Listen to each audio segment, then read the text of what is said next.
Profesionales excepcionales. Con Javier Pascual.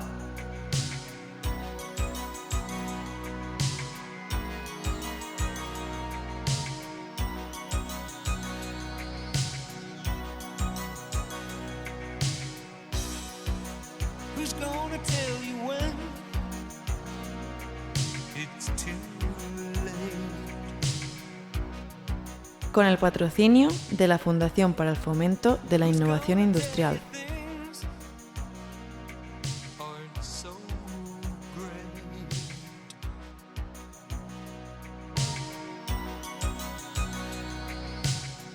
Buenas tardes, estimados seguidores de Profesionales Excepcionales aquí en Radio Intercontinental. Siempre decimos que nos gusta hablar de política con nuestros entrevistados. Perdón, que no nos gusta hablar de política, quería decir, pero sí que nos gusta entrevistar, como en este caso, a funcionarios de la Administración del Estado para que nos relaten su experiencia como gestores de la Administración Pública. Conviene, además esto quiero dejarlo claro una vez más, que la función pública pertenece a lo que se denomina la Administración del Estado y en ningún modo al Poder Ejecutivo, como algunas veces parece, ¿no? Y los ministerios son la Administración del Estado. Y los funcionarios, además, suelen ser profesionales de carrera, como veremos ahora, de la Administración Pública, que deben pasar, además, unos duros exámenes, que nos lo va a contar también nuestro entrevistado de hoy, y que, además, deben de jurar defender la Constitución. Es decir, deben de ser ajenos a los cambios de gobierno que hay en cada legislatura. Por su propia esencia, la función pública es el órgano del Estado que perdura a las diferentes legislaturas, como decía, y que, además, esas legislaturas, como todos sabemos, no perduran, sino que se renuevan cada 4 años. Y eso hace que los funcionarios deberían de ser la defensa de la ciudadanía contra el cortoplacismo que cada vez se vive más entre nuestros gobiernos. Pero, por desgracia, eso no es lo que vemos hoy en día y cada vez es mucho más difícil. Y vemos además cómo nuestros funcionarios con frecuencia ven cubiertos muchos de los puestos por políticos que en algunos casos son advenedizos al Ministerio y que además pertenecen al Poder Ejecutivo y, por qué no, muchas veces tampoco son expertos en los cargos en los que son colocados y muchas veces pues por amiguismo, por qué no decirlo así, ¿no? Hecha esta aclaración, que nos tememos que yo creo que no es bien conocida por toda la ciudadanía, y vamos a tener la gran oportunidad de hablar con uno de estos funcionarios de carrera que ha luchado por cambiar las cosas, como él mismo nos va a contar ahora, y que ha cosechado grandes éxitos. Él ha pasado por muchos destinos en diversos ministerios y nos va a contar diversas anécdotas y experiencias que nos resultarán muy amenas y enriquecedoras.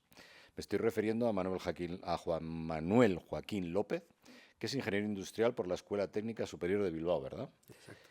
Empezó su vida laboral en diversas empresas, en IAINCO, en Indein, en Venezuela, y en otra que se llamaba Ingeniería y Desarrollo Industrial, en las cuales hizo labores de dirección de obras, entre otras, y de gerente técnico. Además, estuvo en Venezuela, como nos contará luego.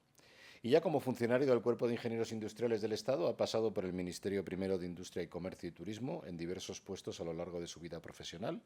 Por relatar algunos, jefe de maquinaria eléctrica en generación y transporte y distribución de energía, subdirector general de programas industriales y de aplicaciones y desarrollos tecnológicos, ha sido también jefe del gabinete técnico del subsecretario, subdirector otra vez general de fomento de la innovación industrial, hablaremos luego también de I+D, y ha sido también consejero industrial entre la OCDE y la República Francesa, y finalmente jefe de área de una cosa que él nos contará luego en qué consiste, que son las juntas interministeriales de material de defensa y de la Junta de Inversiones Extranjeras. Por otro lado, en su paso por el Ministerio de Defensa ha sido adjunto a director general de Asuntos Económicos y subdirector general de Programación y Seguimiento y jefe de unidad de programas de I+D, y en otra época asesor para asuntos industriales. Y también ha pasado por el Ministerio de Hacienda y ha sido director de producción de loterías, puesto muy curioso y que todo el mundo además conoce, de loterías y apuestas del Estado. Además tiene 2 cruces al mérito militar y una encomienda al mérito civil, ¿verdad?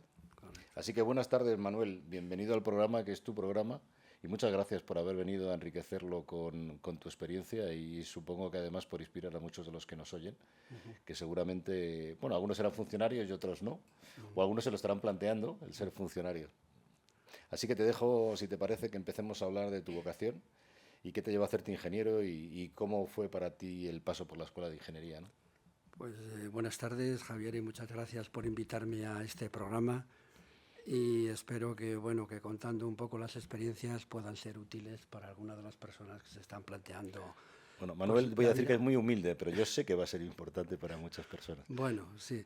Yo la verdad es que lo de la vocación, mira, yo provengo de una familia agricultora ganadera, mis padres eran de la Cantabria profunda, de una de las villas pasiegas, que se emigraron a Palencia y allí pues montaron una ganadería que fue creciendo mucho.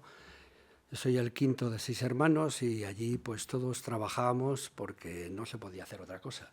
Había que colaborar en el empeño.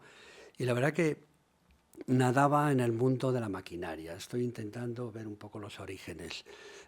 Recuerdo, bueno, yo con 12, 13 años, cuando iba a regar, pues resulta que tenía que cebar la bomba del motor y además hacer un arranque estrella-triángulo que no sabía lo que era. Y además ¿Pero lo hacías? lo hacía. Y además cuando se fundía el fusible en aquellas cajitas de porcelana, pues había que buscar un hilo más fuerte o poner dos. Y no sabía muy bien lo que era, pero aquello evidentemente me fue generando pues lo que era el interés por la maquinaria y por la tecnología de base, evidentemente una tecnología muy simple. Otra cosa curiosa que tengo en la mente de que allí pues en lo que es la explotación ganadera pues se hacían silos, los silos de maíz, y para hacer las picaduras de maíz pues compramos una máquina holandesa que yo ahora mismo lo veo y estaba muy subdimensionada. ¿Por qué? Pues porque estaba acostumbrada a plantas de maíz por de 1,5 metros y de 1 pulgada de tronco, y nosotros teníamos en la explotación pues plantas de casi 4 metros y de 2 pulgadas, con lo cual aquello era terrible, con la máquina cómo lloraba y cómo había que parar y arrancar, limpiar, afilar la cuchilla, etcétera, etcétera. En fin, cosas curiosísimas. Otra cosa que curioso, yo descubrí pues lo de las bombas de vacío de paletas, que resulta que fuimos pioneros en comprar una instalación de ordeño y claro, el ganado pues tiene unos horarios tremendamente rigurosos y no respetarlos pues son enfermedades, mamitis en concreto que se producen en las ubres, etcétera, y entonces era dramático el que se pudiera parar una instalación de este tipo cuando ya tenías una dimensión importante. Pues recuerdo que aquella bomba de paletas que tenía las paletas de grafito y tenía el eje excéntrico, con lo cual producía un vacío más o menos como de media atmósfera, pues se rompió. Se rompió y allí mi hermano y yo, como locos, que éramos los más activos, buscando aquello, pues la desmontamos y se me ocurrió, pues como se atascaban las paletas, darlas la vuelta. No teníamos repuestos y eso nos permitió pues, seguir trabajando pues, 15 o 20 días hasta que aquello pues, tuviéramos repuestos suficientes para cambiarlo. Eso junto con, recuerdo anécdotas de haber ido a segar con las máquinas de peine que tenían, que eran tremendamente débiles ante cualquier piedra que entrase, que saltaban las cuchillas estaban con remaches, entonces hay que imaginarse uno en medio del campo, quitar remaches, poner cuchillas y poner remaches de nuevo para ver el tiempo que ibas a poder trabajar. Afortunadamente vinieron rápido las máquinas rotativas, que son más agresivas para la planta porque funcionan con la fuerza tangencial de las cuchillas, pero en fin, fue una experiencia tremenda. Entonces, el estar acostumbrado a los engrases, el estar acostumbrado a las máquinas, a las bombas, a todo tipo de cosas, pues bueno, me hizo un poco pues un interés lógico por la tecnología en sentido amplio. Yo no fui un buen estudiante en bachiller, entre otras cosas, porque no tenía mucho tiempo. O sea, allí realmente pues, trabajábamos continuamente. Incluso antes de ir al colegio, muchos días pues me levantaba temprano para echarme una mano, porque bueno, las cosas son así. Y bueno, pues terminé el bachillerato. Yo no sé si hubiera alcanzado una media suficiente como para entrar ahora, pero elegí la escuela de Bilbao. Precisamente se podía hacer primero en Valladolid en aquella época, en el año 71. Yo decidí dar el salto un poco a la escuela de Bilbao porque me atraía mucho la parte del norte y un poco su filosofía, y también porque me permitiría poder tener un tiempo más amplio para el tema del estudio. Pero tuve muy mala suerte. Me matriculé tarde, me tocó uno de los últimos grupos y la verdad que el profesorado pues era muy mejorable. Pero lo peor es que aquella escuela era tremenda y nunca había una huelga. Pero en aquel año resulta que hubo una huelga de 4 meses, después de 9 años. ¿Qué es lo que sucedió?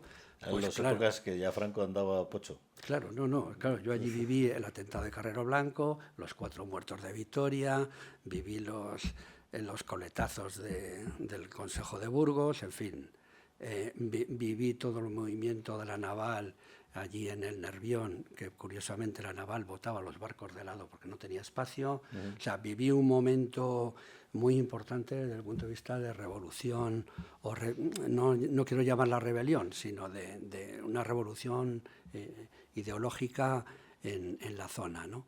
Entonces, ¿qué es lo que pasó? Pues claro, que fui al examen el primer año y, bueno, no tuve la habilidad a lo mejor de, que llevé la cultura de la academia, no la academia, en fin. Iba un poco, yo siempre he sido muy autónomo y, claro, llegué al examen y no sabía lo que me preguntaban. Con lo cual, pues el primer año fue desastroso, fue desastroso. Luego ya me canalicé muy bien y realmente yo soy de los que dicen, yo estudié bastante más en quinto que en cuarto, que en tercero, que en segundo, que en primero. Probablemente también porque aprendí a estudiar. Pero sí, eso nos pasó a todos. Al final aprendes a estudiar y a pasar exámenes. Claro, se me vio una evolución clarísima y, bueno, pues a partir de segundo pues hice una carrera pues bastante presentable, ¿no? Desde el punto de vista de formación, guardo muy buenos recuerdos de lo que es la parte de estructuras, resistencia de materiales, los 2 libros famosos del Timosenko, Elasticidad, Plasticidad. En cuarto, la teoría de estructuras, también de Timosenko, que estaba traducido por el catedrático de la escuela de allí de Bilbao. Y ya en quinto, pues un libro muy práctico de un tal Argüelles, de estructuras metálicas, y el consolidado Jiménez Montoya para los temas de hormigón armado. Entonces, esa parte... Sigo acercando más a tu experiencia en la granja. Sí, esa parte la verdad que la veo razonablemente desde el punto de vista de aprendizaje y que me dio conocimientos para luego utilizarlos, como luego comentaré. Hay otro área, que es el área de metal mecánico. Teníamos una asignatura dada por un hombre muy curioso, muy exigente, que era tecnología mecánica, donde tenía 4 apartados: ajustes, calibres y tolerancias. Tenía no un capítulo, un libro sobre forja, con toda su tecnología, lo que implicaba, otro de fundición y otro de máquina-herramienta. Eso, unido a una formación de metalurgia, tanto general como de aceros especiales, que nos daban la gente de Echevarría, porque el catedrático trabajaba en Echevarría, pues la verdad es que me dio una buena formación. Siempre todo es mejorable, pero estoy satisfecho con ella. Otro área importante que luego yo he utilizado bastante es justamente lo que es la termodinámica y la transmisión del calor y frío industrial, que en Bilbao era durísima, y luego los motores, que también era una asignatura terrible para los mecánicos, ¿no? ¿Qué he echado en falta en mi vida profesional? Pues me hubiera gustado, y eso que tuvimos un gran profesor de electrotecnia, más conocimiento de máquinas eléctricas, más conocimiento de circuitos de potencia, más conocimiento de circuitos de control y de electrónica, porque eso luego lo he sufrido como contaré. Hombre, a martillazos, como suele decirse, ¿no? Pero bueno, eso es lo que yo creo que debería ser un poco mejorar. Claro, decir, la formación en ingeniería no tiene límites. Bien, pero bueno, estoy yo poniendo unos parches que creo que son realmente muy, muy interesantes. Y otra cosa que eché en falta, quizá, fíjate que era un medio muy propicio, el País Vasco, para tener unas buenas prácticas y tener interacción con la empresa y tal. No lo había en aquel momento, y sobre todo que no se trabajaba absolutamente nada en equipo. Yo soy un defensor del trabajo en equipo y creo que es una carencia, en aquel momento era muy importante, y espero que a lo mejor la formación pues han ido evolucionando y seguramente pues esto esté corregido, ¿no? Pero esas cosas, quiero decir, las cosas a favor y las cosas mejorables es lo que un poco quería destacar. Si te parece, para que no se nos vaya el tiempo, vamos a ir brevemente en cada etapa, vamos hablando de las etapas de tu vida profesional, ¿vale? Y nos vas contando anécdotas y experiencias. Hablemos un poco de tu primera fase. Sales, empiezas a trabajar en diversas empresas como ingeniero y de pronto decides hacerte funcionario y sacar las oposiciones. ¿Cómo fue toda esa etapa? Pues mira, primero... si nos lo puedes resumir. Sí, yo terminé la carrera en el 77, me tuve que ir a hacer la mili, lo que nos pasó a muchos, y cuando salí me encontré con la segunda crisis del petróleo del año 79. Fue un momento realmente duro para colocarse. Tanto es así, claro, y yo estaba trabajando en la granja familiar, que era lo que me correspondía y lo que tenía que hacer. Entonces era muy difícil poder contactar con empresas. Y yo tenía, en aquel momento se estaba construyendo la Renault en Palencia, pensé que a lo mejor podía haber entrado allí, pero por una serie de circunstancias ya en un momento decía, oye, yo tengo que intentar despejar, y escribí a una ingeniería de aquí de Madrid y me ofreció la posibilidad de ir a trabajar con una empresa venezolana en Venezuela. No me lo pensé, de la noche a la mañana dije adelante y allí me fui. Y allí me encontré, la experiencia de Venezuela fue extraordinaria, pero tremendamente difícil. Tremendamente difícil. Lo primero que me encontré fue una planta de tratamiento de aguas residuales para la mayor compañía siderúrgica de Sudamérica, que se llama Sidor. Y era una planta de residuales al lado del Orinoco. Cuando digo al lado del Orinoco, a 50 metros del Orinoco. Y que depuraba pues todas las aguas de aquel campamento de obreros que estaban trabajando para la... Entonces, ¿qué es lo que me encontré? Pues me encontré una aceptación provisional con 20 y tantos puntos pendientes que había que solucionar. La empresa venezolana no tenía ninguna infraestructura. A mí me habían un poco contratado como el manitas. Y entonces ahí es donde eché muchísimo en falta, todavía me acuerdo el cuadro aquel de control, la instrumentación de Honeywell, exactamente en aquella planta, porque claro, yo fui, lo primero que hice fue estudiarme muy bien cuál era el proceso de la planta y la tecnología de los lodos activados, que era una planta de lodos activados, para, lógicamente, defender con el cliente cualquier actuación que yo tuviera después. Tuvimos la mala suerte de que un ingeniero que fue allí de visita, que había participado en el diseño de la planta, pues la última fase de depuración por cloro, teníamos un tanque de clorogas y se me intoxicó de cloro. Bueno, te puedes imaginar allí en Puerto Ordaz, que esto está como a 600 kilómetros de Caracas. Puerto Ordaz es un sitio donde se junta el Orinoco con el Caroní, del cual luego hablaré porque también trabajé en el Alto Caroní. Y bueno, pues fue tremendo, el hospital, no sé qué, en fin, un trabajo tremendamente solitario, pero que poco a poco pues lo fui sacando. Paralelamente, luego mi experiencia fundamental y de tecnología fue en las torres de refrigeración. Allí había una torre de refrigeración y le habían comprado a la empresa española pues todo el material de relleno que hay que poner en las torres para favorecer el intercambio de calor entre el agua y el aire. Pues esa fue mi mayor experiencia, quizá la más negativa, porque claro, fui a la aduana y en la aduana me encontré con la realidad más perversa que uno se puede encontrar, con los cohechos y los sobornos y el problema que si no lo resuelves de inmediato, y hablo con mucho cariño porque luego jamás tuve que hacer nada en Venezuela, salvo en las aduanas. Nunca tuve que, más allá de tratar a la gente bien y de tener una muy buena relación, no tuve la presión malvada de la que yo creo que todo el mundo entendemos, ¿no? Bueno, pues en aquel momento el problema es que si no se arregla al principio, luego hay cambio de turnos y al final es toda una cadena la que funciona. Parte del material se perdía, etcétera, etcétera. El presidente de mi compañía, pues yo le pedí que me acompañara porque bajaba con un maletín al asunto que estoy comentando, pero no me acompañó. Comprenderéis que bajar a La Guaira en un taxi con un maletín, con las cosas que llevaban y a resolver ese tipo de cosas, pues bueno, no es algo agradable, sobre todo al principio de mi vida profesional. Luego resolvimos aquello, resolví la aceptación definitiva de la planta, estudiando mucha instrumentación, estudiando mucha la parte eléctrica, estudiando mucho los temas de los lodos activados, en fin, llegué a tener la confianza del cliente, que era Siderúrgica del Orinoco, y aceptaron la obra, y cuando ya prácticamente estábamos al final, las eras de secado, donde al final van los lodos, pues resulta que hubo una tormenta, de las tormentas que se producen allí, y me llevó todo aquello, y aquello fue un poco el final, que como me verían, que hasta me perdonaron el hacer la reparación y la hicieron ellos, ¿sabes? O sea, quiero decir, ese tipo de complicidad que yo llegué a captar con este cliente. Luego estuve llevando una inspección en Portocabello.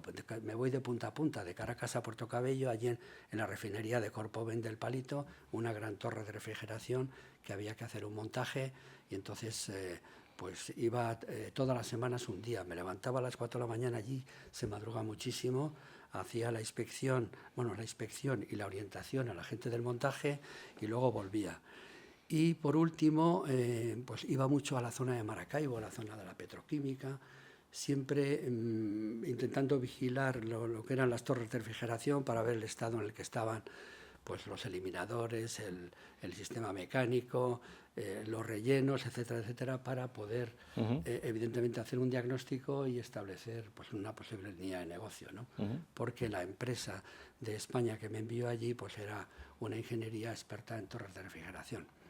Y ya por último pues me tocó hacer conseguimos un concurso de hacer una planta de tratamiento en el Guri. El Guri está cerca de Brasil y es la segunda represa de Sudamérica. Estamos hablando de una represa que produce 10.000 megavatios. Son 10 grupos nucleares sobre el río Caroní.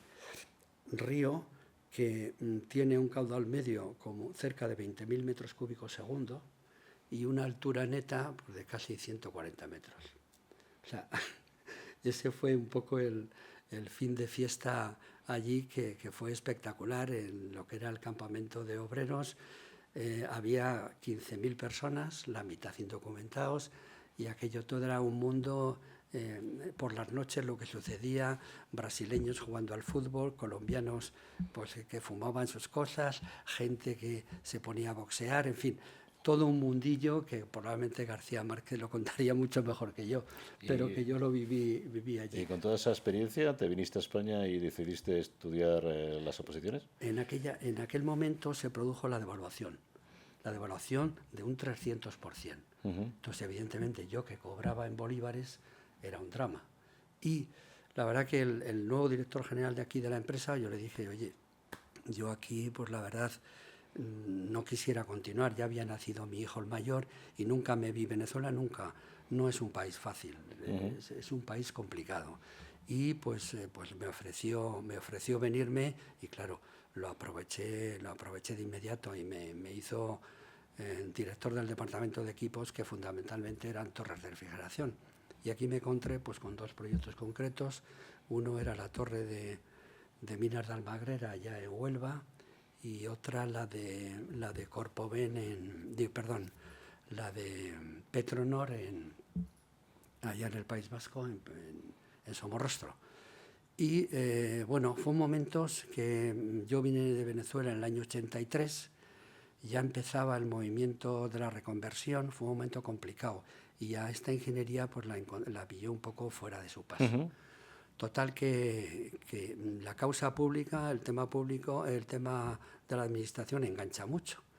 Y tuve un contacto con un ingeniero de la Diputación de Santander, y la verdad que me apeteció mucho pues todo este conocimiento de lo que era por los conocimientos sectoriales, la parte de reglamentación, la parte de derecho constitucional, en fin, me parecía una formación tremendamente interesante. Tanto es así pues, que me apunté cuando ya veía que quizá esta empresa pues, se le estaba acabando el negocio. A los 4 o 5 años de yo salir, se cerró o la compró otra compañía o algo así. Con lo cual no iba muy desencaminado. Y recuerdo muchísimo que hice una visita a una torre de refrigeración que teníamos en Antibióticos de León, que fue en julio, y mandé a la familia a Santander, que tenía allí a los suegros, y me quedé 40 días y 40 noches, como dice la Biblia, estudiando el examen oral de las oposiciones, y que conseguí engancharme con Ricardo Eriz, que está fallecido, pero que era el ingeniero industrial que preparaba a los ingenieros industriales de inspección de Hacienda. Porque era difícil, además, sacar las oposiciones, ¿no? Sí, aquello era tremendo. Entonces, y me encontré, entonces me fichó cuando yo me estaba examinando de idiomas, y dice, oye, ¿tú quieres aprobar? Digo, ¿por qué no vienes a escuchar unos temas? Y claro, vi a 4 o 5 ingenieros que llevaban 2 años preparando inspección con un nivel de comunicación espectacular. Todavía me acuerdo las curvas ISLM, está el mercado de inversión, ahorro y oferta monetaria. Bueno, aquello, digo, esto yo jamás lo conseguiré. Total, que me tiré aquí los 40 días, solo salía cada 2 días a cantar los temas, y bueno, aquello fue tremendo, pero conseguí aprobar. O sea, exámenes orales, ¿no? Exámenes, el primer examen es escrito, leído, el segundo es de idioma, el tercero es oral, que el enemigo realmente es el temario, no el opositor, o sea, porque realmente el enemigo es el temario, y el cuarto es un supuesto práctico. Hablo con ese detalle porque yo en los 2 últimos años he estado en el Tribunal de Oposiciones, con lo cual lo conozco ahora bien. Entonces, pues bueno, hice las oposiciones, y en el año 85, en octubre, creo que pasé al Ministerio de Industria. Entonces era el Cuerpo de Ingenieros Industriales al servicio del Ministerio de Industria. Oposiciones realmente interesantes, porque además de la gente que entraba al Ministerio, venían opositores de las comunidades autónomas, lo cual parece lógico que una formación técnica, que desde luego va a tener su importancia en la gestión y en el desarrollo de la administración, pues haya mucha unidad de criterio. Eso un poco se ha roto ahora, porque la verdad que el clientelismo de cara en las propias comunidades autónomas, pues ya no viene gente de las comunidades autónomas a hacer la oposición de ingenieros del Estado, y luego se va a las comunidades a ejercer su función. O sea, quiero decir, con lo cual se ha perdido, en mi opinión, algo muy importante, que es unidad de criterio desde el punto de vista de funcionarios pues muy especializados, ¿no? Si te parece... Y allí entré en el Ministerio, perdón. Entonces entré en la sección de maquinaria, y me encontré con algo interesantísimo, que era la gran reconversión del sector de bienes de equipo eléctrico. Entonces, claro, el empezar a ver los problemas de General Electric, los problemas de Westinghouse, que entonces cambiaron de nombre con el ex Cenemesa, Cademesa, con Brown Boveri, lo que era un plan industrial, lo que era un ajuste de plantilla, que había que negociar con trabajo, lo que era la presión de los gobiernos territoriales de las plantas que estaban en su zona. En fin, fue una formación espectacular el poder participar en aquellos grupos, ¿no? Con lo cual, pues la verdad que muy satisfecho. Y luego además se hacía una cosa que era lo que llamaban certificados de excepción, que era un certificado en el que se decía que no había producción nacional de determinados componentes para poder importar. En aquella época, pues Iberdrola, Iberduero, en fin, las compañías eléctricas pues importaban muchísima maquinaria eléctrica, y sobre todo aparamenta de alta tensión, los seccionadores, aquellos seccionadores de hexafluoruro que eran resistentes al fuego, etcétera, etcétera.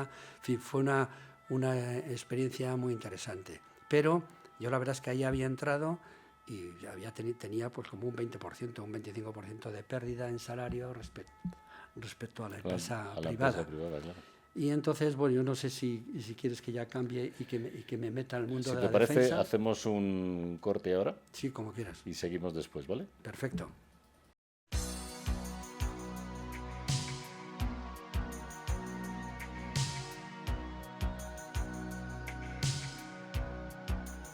De la vanguardia tecnológica a tus oídos. Profesionales excepcionales. Iluminando el hoy y acercando el mañana.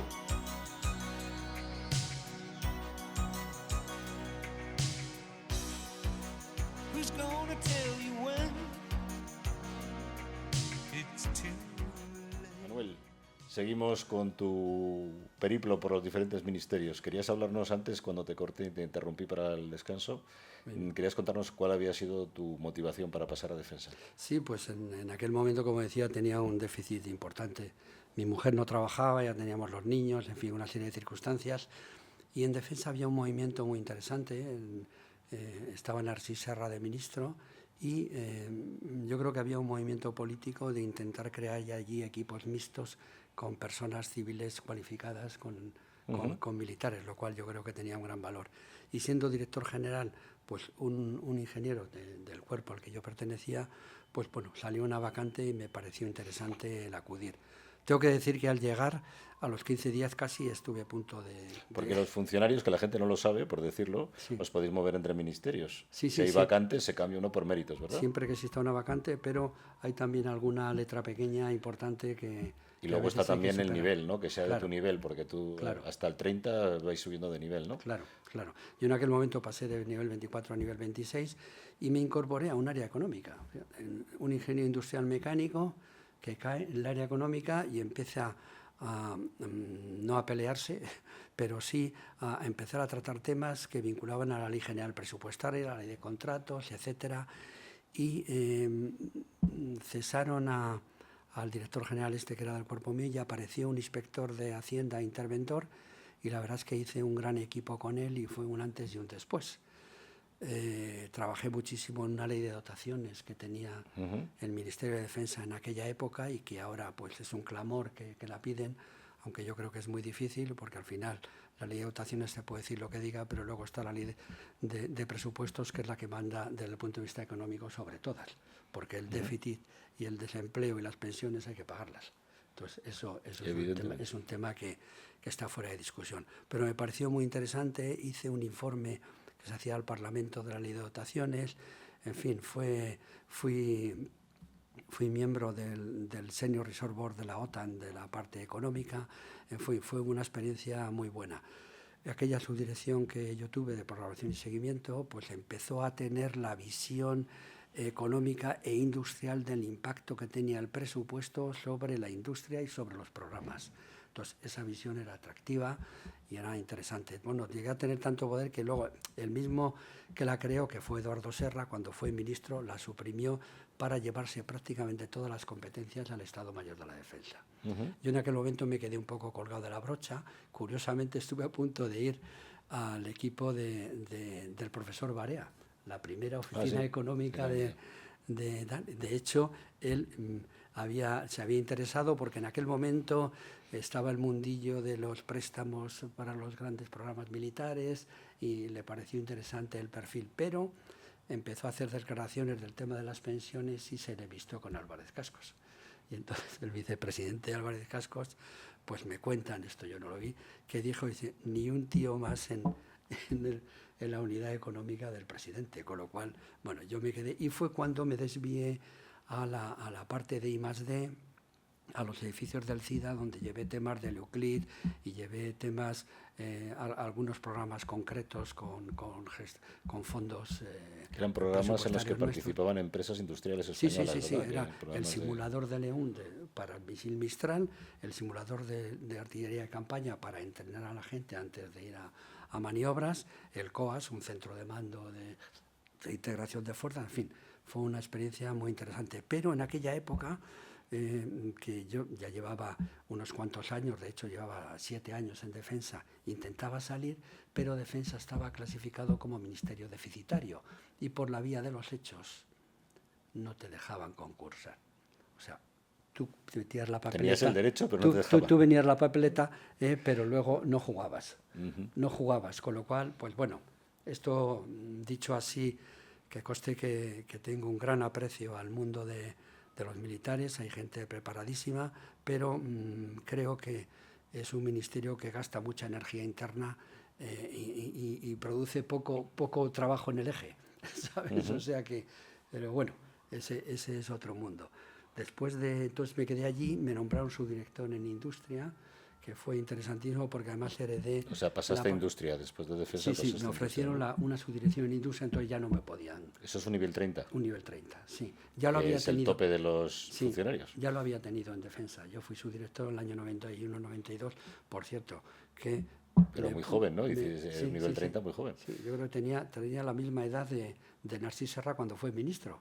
De hecho, es que mi jefe me propuso 3 veces, pero cada vez que bajaba a la firma, subía y decir que venga un militar. Bueno, oye, con todo el... Pero bueno, aquello yo lo viví hasta que llegó García Vargas, y García Vargas me nombró subdirector, que fue en el año 92. O sea, yo en el año 96 ya tenía...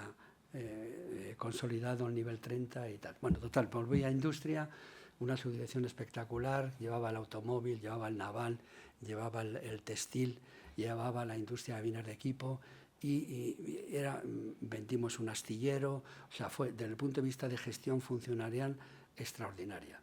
Y era un momento en el que los pasillos del ministerio estaban llenos de empresas porque iban y tenían interlocución. Cosa que, esto que falta ahora. Que ahora es triste. Ahora tú vas y prácticamente no te cruzas con... Bueno, ahora los empresarios son enemigos. No te cruzas con nadie. Entre tú y yo. Claro, sí.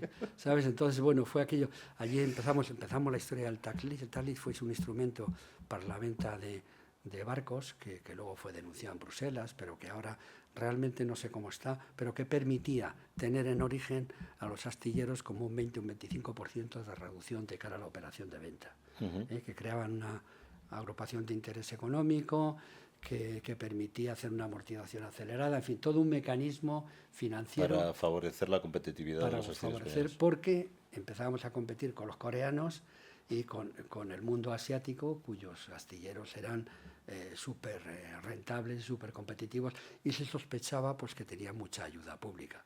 Bueno, total que fue aquel momento... en Francia también. Sí, en todas partes. Todos sitios. Entonces, pues, bueno, se desarrolló aquello, hicimos los primeros planes tecnológicos del textil para el automóvil y para bienes de equipo, curiosamente, un plan tecnológico para máquina herramienta de metal, madera y piedra. O sea, que ahora resulta muy curioso. Lo de la madera y piedra se lo olvidaron, pero bueno, fue un plan tecnológico muy importante. O sea, que luego tratabais de hacer un plan industrial para España. Claro, un programa de ayudas, vinculado a sectores. En el caso del automóvil, pues temas de seguridad, temas de medio ambiente, tal. En el caso ¿Y eso lo hicisteis con las empresas, colaborando con las empresas? Había mucha complicidad y con los centros tecnológicos de las empresas. Porque, bueno, lo ideal es que las empresas tienen una asociación, tienen una serie de problemáticas y tienen un centro tecnológico que lo resuelve, entonces hay que apalancar iniciativas que sí o sí las empresas las van a llevar adelante. Y ese es el que interesa. O sea, no el proyecto que esté esperando a una financiación pública y que si llega la financiación lo hace y si no, no. Es la forma lógica de hacerlo. Un proyecto de I+D tiene que ser estratégico. Tiene que ser estratégico y con ayuda o sin ayuda, esto lo tengo que hacer porque es mi supervivencia. La innovación, como yo la veo, no es un lujo, es una necesidad. El que no innova muere. Y la innovación no es solo tecnológica, es de procesos, es de gestión de equipos, es de logística. La innovación tiene un concepto amplísimo. En definitiva, es querer hacer las cosas mejor que las que estaban día a día. Y el innovador es el individuo, ¿no? Y por integración la empresa. Pero cada individuo en su trabajo debe ser innovador, debe de tener espíritu innovador. Y yo creo que ese es el camino y esa motivación hay que darla, ¿no? Entonces, de aquella subdirección, luego hubo Era subdirección de investigación, ¿no? Y de programas industriales. De programas industriales, efectivamente. Sí, donde tocabas sectores y empezabas a tocar tecnología. Fue la época que estaba Fernando Aldana, el plan de I+D más amplio a nivel estatal, en fin, se empezaron a hacer cosas bastante serias. ¿Y después dónde pasaste? Pues, ¿qué pasó?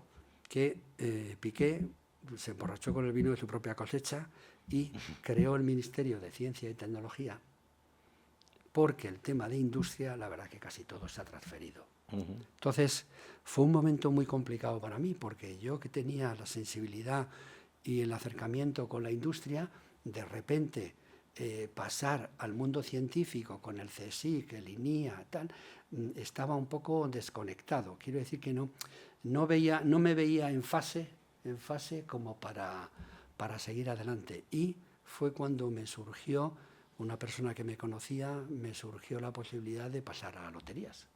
¿Y fuiste a loterías? Fui a ¿Qué loterías hacías? como director de producción. ¿Y El eso segundo qué de a bordo. consiste? ¿Que ¿Qué funcionen es los lo que bombos?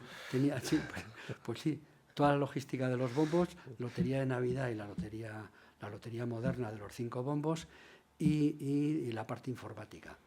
Entonces, claro, tú llegas allí como ingeniero, ves el bombo aquel que era de principios de siglo, el bombo de Navidad, y digo, joder, y esto funciona y esto tal, voy a hacer una inspección. Y entonces contratamos a Soluciona. Ingeniería de Unión Fenosa. Llega allí Soluciona y me dice el responsable, dice, oye, a mí me ha tocado el gordo. Esto te parece ciencia ficción, pero le dije, mira, comprenderás que tú no puedes estar sentado en esta mesa. Tienes que irte. O sea, solo falta que con la espiritualidad que hay en el entorno de la lotería pueda surgir alguna derivación de que alguien se entere que uno que le ha tocado el gordo ha hecho la inspección del bombo. Bueno, eso como curioso, y encontramos allí por de todo. Entonces, el bombo original tenía 66.000 bolas y esas son las que se jugaban en Navidad.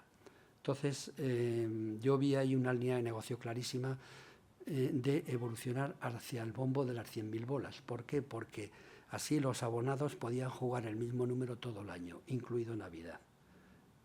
Lo cual era un tema muy importante. Pero había que hacer un bombo y había que hacerlo con muchísima discreción.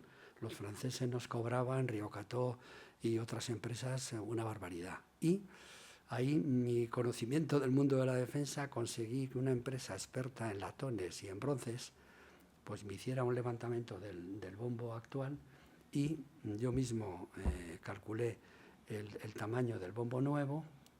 Qué curioso. Y allí dejamos el proyecto y ese proyecto se ejecutó cuando yo salí. Porque solo estuve un año, pero realmente fue interesantísimo. Puse eso y puse la lectura de la lotería no vendida, que parece ciencia ficción, leyendo con pistolas el código QR. Nunca cuadraba. O sea, me marché con un 3% de desviación cuando tenía que ser ajustado al 100%. Claro. Y me quedo ahí y no comento más. Pero aquello era tremendo. Entonces, se termina la etapa de mi loterías porque al que yo estuve trabajando con él de director general, le nombraron subsecretario del Ministerio de Ciencia y Tecnología y no tenía ni idea de lo que era aquello y ni se movía. Estaba entonces de ministra Ana Virulés y me ofreció el puesto de director de gabinete. De gabinete claro, suyo, ¿no? Yo realmente me fui porque me seguía trayendo la tecnología, me seguía trayendo la industria, aunque perdía dinero con respecto a Hacienda. Hacienda es lo mejor. Tiene mejor sueldo. Y allí pues estuve... Para el mismo nivel de funcionarios hay diferencias. Para el mismo nivel, sí, para el mismo nivel. Y bueno, pues allí estuve y viví el accidente del Prestige. Y tuve la gran oportunidad envié a un ingeniero, además, al comité de seguimiento del accidente del Prestige, que tenía pues el impacto en las costas gallegas, que fue terrible. Hubo cambio de gobierno en abril de aquel año y a mí me mantuvieron como director de gabinete durante 5 meses porque había que dividir muchísimas competencias de la anterior. ¿Tu jefe, el director general, era político o era funcionario también? Era funcionario. Era funcionario, qué raro, porque hay un montón de directores generales que son políticos. Y este secretario sí, pero bueno, yo de ministros en industria tuve a Piqué, tuve a Ana Virulés y tuve a Juan Costa. ¿Sabes? Y cuando cesaron a mi jefe de subsecretario, vino una persona del equipo de Rato, un hombre brillantísimo, y pues me mantuvo simplemente porque dijo, me han dicho que tú conoces muy bien la casa y que además conoces los resortes, con lo cual si quieres... Generas valor. Con lo cual si quieres quédate, lo que no sé si me aguantarás. Y tenía razón, porque de la marinera lo que se vivió. Entonces, bueno, allí viví el Prestige y con el cambio, en los 5 meses después, estrené la subdirección tan atractiva que era de fomento de la innovación industrial. Yo estaba encantado por formación, por ideas que tenía. Era una subdirección que además hacía los informes motivados para las reducciones fiscales, pensaba en las plataformas tecnológicas. Tenía un pensamiento enorme, pero... ¿Cuánta gente tenías en ese caso? La estaba construyendo y teníamos 8 personas de aluvión, porque era una subdirección nueva. Con lo cual, ¿qué es lo que sucede? Pues que la prioridad, y así me la establecieron, era la gestión. Yo conocía un poco el mundillo de la gestión. Porque para saber cómo funciona la gente que no lo conoce, tú como funcionario subdirector tienes que crear una subdirección y abres puestos y pones unos perfiles a los que otros funcionarios pueden optar, ¿no? Te dan un catálogo o una de dos, o te asignan gente que pueda estar dispersa o que alguien generosamente, desgraciadamente no te suelen dejar los mejores. Por eso digo. ¿Sabes? Entonces, total, que había que hacer una gestión tremenda de aquello y voy a decir casi me recomendaron que había que contratarlo fuera, externalizar lo que era la gestión, pero a mí eso me quitaba el sueño. No te puedes imaginar, o sea, no puede una persona que no es funcionario llamar a una empresa a pedirle papeles. Cuando estás hablando de un programa tecnológico, ni te puede decir las verdaderas claves que lo que es ese programa. O sea, a mí aquello me quitaba el sueño. Total, que estuve un año y tuve la suerte de poder irme a París como consejero industrial ante la OCDE y como consejero industrial ante Francia. París fue otra... ¿Estuviste en Francia presidiendo? Casi, sí. ¿Te llevaste a la familia? Sí. Estuve allí, me llevé al niño pequeño, que tenía 6 años, y estuve casi 7 años, y la verdad que allí... 7 años en París. Sí. ¿Y fue aprendiste espectacular francés? porque es que digamos que me defendía. Entonces allí la verdad es que en el tema de la OCDE allí me hice motero. Yo nunca había sido, pero es que moverse allí, me pasaba la vida en Bercy, donde está el Ministerio de Economía, en la Défense, donde estuvo parte de la OCDE cuando estaban de obras, en la Agencia Internacional de la Energía, que está al lado de la Torre Eiffel, en Issy-les-Moulineaux, donde está la Agencia de Energía Nuclear, y además estaba acreditado ante la ESA, la Agencia Europea del Espacio. Con lo cual me pasaba todo el día de un lado para otro. ¿Cuál era el papel mío? Pues bueno, oye, pues a ver qué es lo que había que contestar en cuanto a compromiso de país en determinados temas, oye, y comprobar que la gente iba y que tenía la logística organizada y que sabía y darle un poco las claves para que en fin, ejerciese un papel de defensa de lo que era España en aquel momento, ¿no? Allí en París viví cosas muy curiosas. Y una de ellas que tenía la oficina en la embajada. En la embajada, sí. Pero vamos, que me movía, te digo, en motero por todas partes, porque es que si no era imposible. Asistía a los comités de industria, a los comités de ciencia e innovación, a los comités de teleco, y luego, claro, las agencias de energía que demandaban muchísimo, ¿no?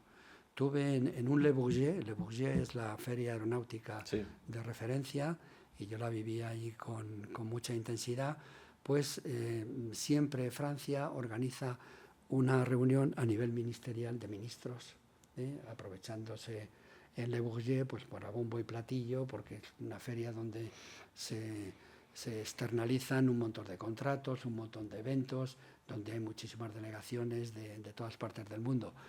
Y aquel año pues hubo 4 sillas vacías y fue la delegación española. Y el día anterior a mí me llamaron del Elíseo, del equipo de Sarkozy, a preguntarme cuál era la delegación. Dije que no la conocía. Y yo creo que ellos pensaron que España no iba a ser capaz de dejar las sillas vacías.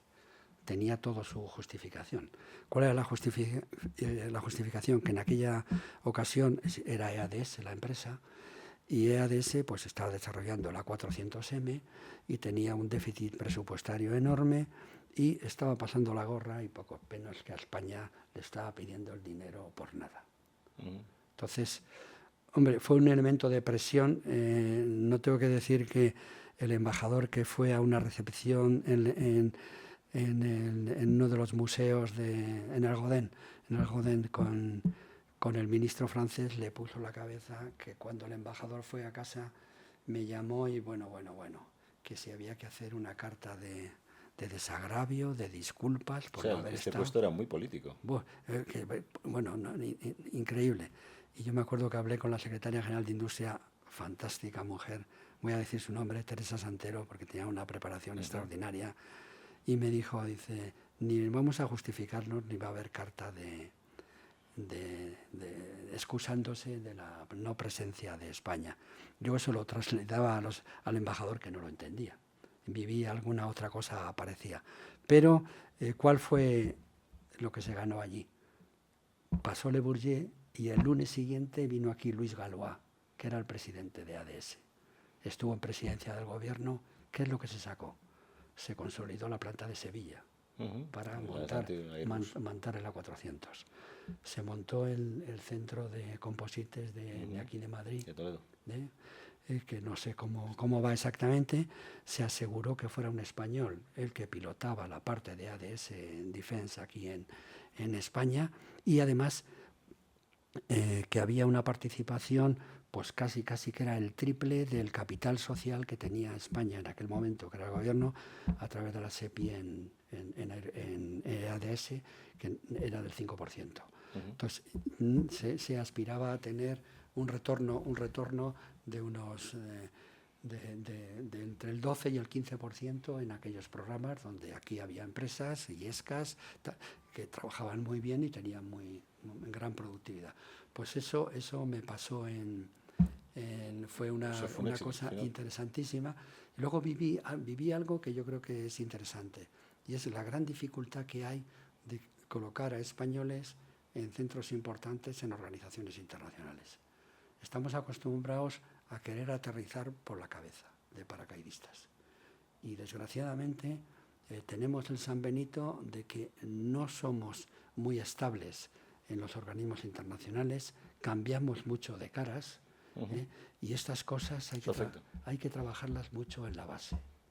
Y viví muy de cerca la candidatura de un hombre extraordinario que era director de la Agencia de Energía Nuclear, que ha estado 15 años, y además muy apoyado por los americanos, que se posicionó para la Agencia Internacional de la Energía y luego para la OIA de Viena, y faltaba la madurez esa que debemos tener en España, de que los puestos hay que trabajarles sobre todo desde el punto de vista de la base, y cuando aterrizas por arriba o eres americano, o eres japonés, o eres francés.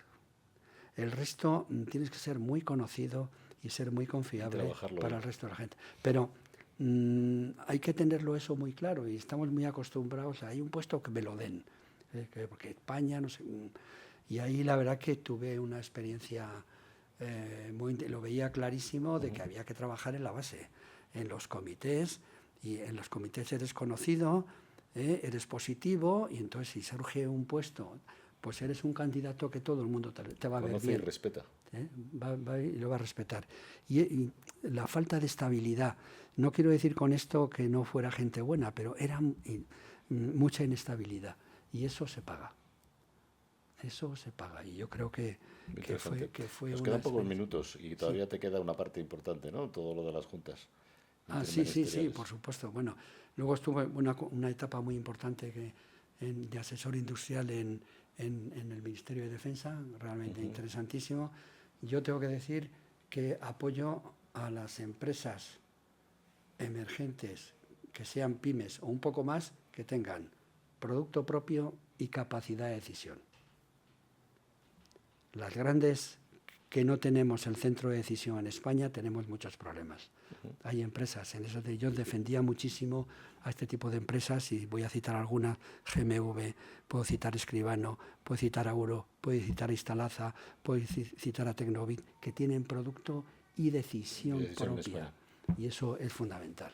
Entonces, ahí la verdad que peleé bastante, y creo que llegué a convencer. Estuve con 4 secretarios de Estado, que el discurso mío calaba. Y otra cosa es que el mundo de la milicia se considera que la capacidad o la capacitación militar es una capacidad más. No, para mí es una capacidad crítica. O sea, lo que hay que tener, cualquier país, por muy rico que sea y por mucho que se gaste en defensa, tendrá una defensa débil si no tiene una industria potente detrás. Porque la industria potente detrás nacional es la que te da soberanía y la que te da libertad de acción. Entonces, eso, dicho así un poco en bruto y tal, pero soy un auténtico defensor, y lo decía continuamente, y se lo ponía a mis jefes, ¿sabes? Porque yo creo que es un discurso absolutamente fundamental. Porque si no, pues caemos en empresas americanas, empresas europeas cuyo centro de decisión está en París o en Alemania y tal. Entonces, lo que hacemos pues es un buzón de entrada de dinero. Dame empresas que creen base tecnológica, con capacidad de crecer, que tengan producto y que sean flexibles y ágiles. Entonces, esa era la parte más interesante. Ahí tengo que decir que en defensa había 2 gabinetes. Yo estaba en el gabinete que llamaban político, porque era el gabinete civil, pero en defensa lo conocía muy bien. Me quedé solo en el gabinete. Entonces, yo planteé a varios secretarios de Estado, oye, monta un gabinete civil porque yo creo que te da valor y yo creo en los equipos mixtos.